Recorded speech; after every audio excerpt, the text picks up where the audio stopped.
Halo semuanya, perkenalkan nama saya Jana Sterasen dari kelas 1. Saya akan mempresentasikan tentang 6 generasi komputer.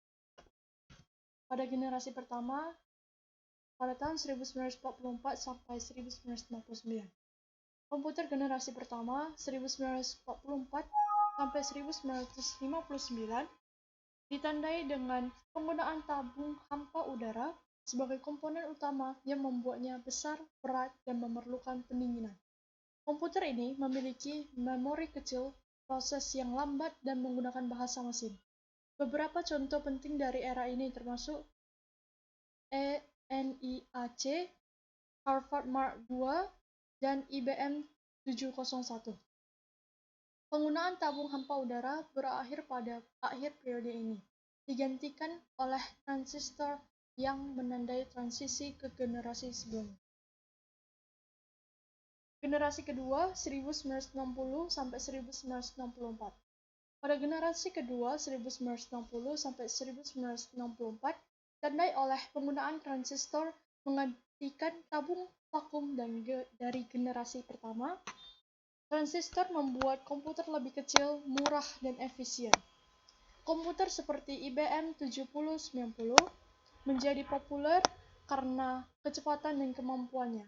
Ciri-ciri utama termasuk penggunaan bahasa pemrograman tingkat tinggi, memori magnetik, core storage, dan penyimpanan magnetik tape and disk. Komputer generasi ini juga lebih cepat, hemat energi, dan mendukung real-time and time sharing. Contohnya adalah PDP-1, UNIVAC-3, dan IBM 7070.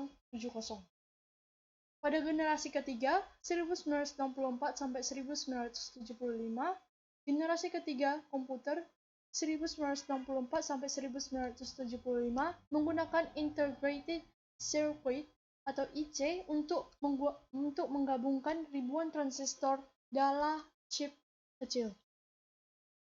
Meningkatkan kecepatan, kapasitas memori, dan efisiensi, komputer generasi ini bisa menjalankan banyak program bersamaan, menampilkan grafik dan suara, serta berkomunikasi antar komputer. Contoh termasuk IBM S360 dan PDP-8.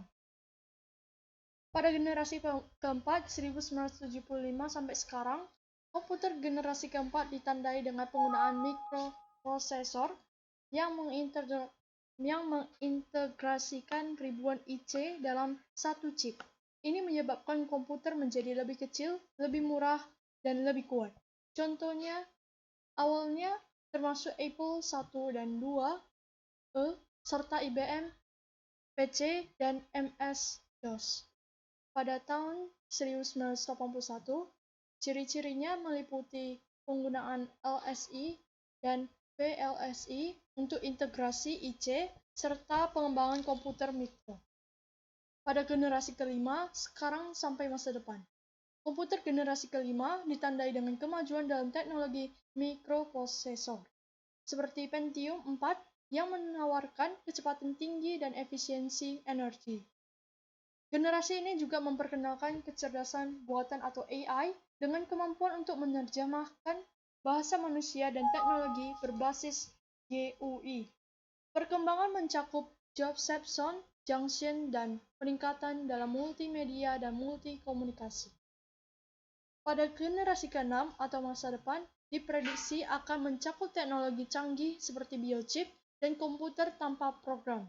Komputer di masa depan akan memiliki kecerdasan buatan mendekati kemampuan manusia dengan kemampuan untuk melihat, mendengar, berbicara, dan berpikir.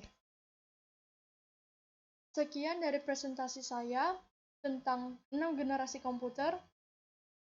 Jika ada kesalahan kata atau pengucapan, mohon maaf. Sekian dan terima kasih.